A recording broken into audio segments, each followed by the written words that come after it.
What's your emergency? You have to help us. He's bleeding. Oh my God, Sam! Miss, please calm down. Please state the nature of your emergency. There's been a crash. They're hurt. You have to help them. We're dispatching units to your location. Please stay on the line until they arrive. In a world where regrets are common, I was ignorant to a lot of little things that nearly cost me my life. I was scared with a lot of emotions running through me. When I tell people I'm a survivor, they need to know what made it possible. Welcome to the Dr. Vine Show, a podcast for people of all ages, highlighting and discussing health and well-being in grand style.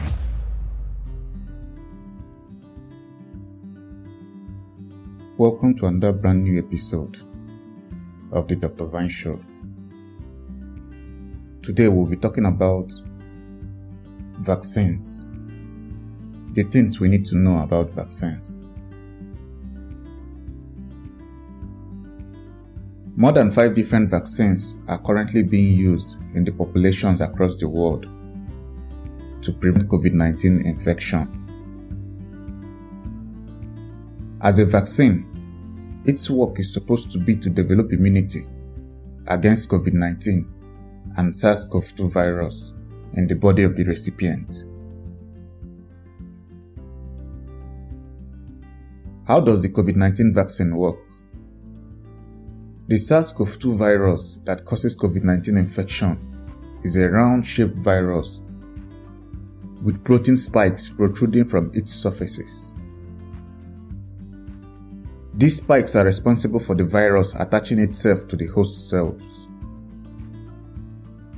Some of the vaccines currently in circulation recognizes these spikes and initiates immune system that fights off the virus. Before the end of this topic, we shall find out if you still have to wear a mask and physically distance from one another after getting the COVID-19 shot. We'll also find out the level of immunity that can be achieved from this.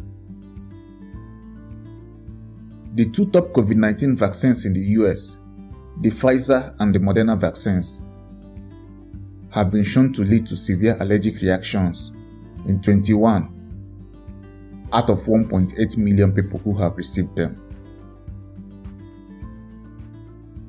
And so it has been recommended that people with history of severe allergic reactions should avoid it.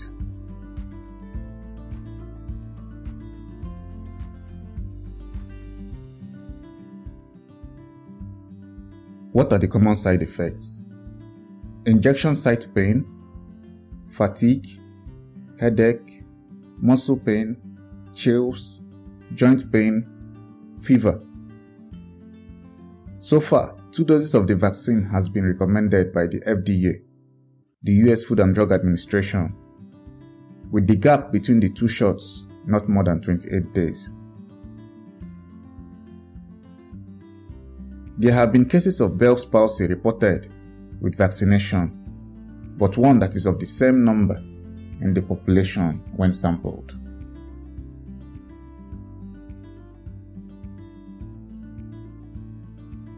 Are both doses necessary?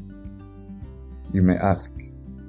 The Center for Disease Control and Prevention mentions that the first shot starts building up protection, while the second shot is needed to get the most protection the vaccine has to offer. How much does the vaccine cost? Currently, federal governments are giving it out for free. What is very much unclear is how long there is an immunity following vaccination, and if after vaccination, whether you can still have COVID-19 infection.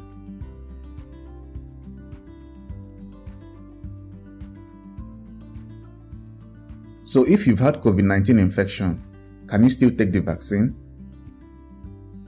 After an infection in the body, naturally an immune response to that same infection is developed, known as natural immunity. But just as the duration of immunity provided by the vaccine is not certain, there is need to top up on already existing immunity.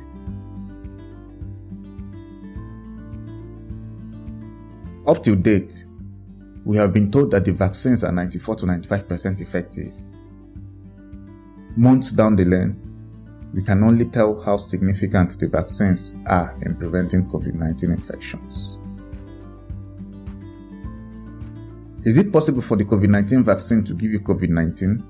The answer is no. Reason being that a live virus is not used in the making of the vaccine. But after receiving the vaccine, be aware that there is a chance of being infected with COVID-19 externally, while it takes a few weeks for your body's immune system to put up a wall for future COVID-19 infections. Can a pregnant or breastfeeding woman get the COVID-19 vaccine? Currently, there is no safety information yet on the use of these vaccines and how it affects fetus in pregnant women and infants in breastfeeding mothers. Are there groups of people that should not get a COVID-19 vaccine? Yes. Children under 16 years of age have not been approved for this vaccine for safety concerns.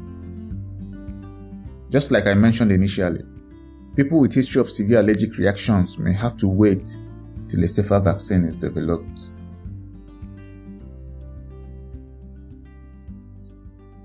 Should you stop taking safety precautions after getting a COVID-19 vaccine? This includes not wearing of masks, disregarding physical distancing rules, and practicing good hygiene. The answer to this lies in how effective the vaccine proves to be and how long it can guarantee immunity. Until each and every one of these is certified, there is still a risk of being infected even after vaccination. So continue with mask wearing and ensure your face is covered in public places. Maintain physical distancing, wash your hands with soap and water, or use a sanitizer as often as you can. Cough or sneeze into your elbow rather than your hands. And if you're in the risky groups, like diabetics, hypertensives, or immunocompromised or old-aged persons, make sure you strictly adhere to these guidelines. I remain Dr. Vine, your host. Till next time.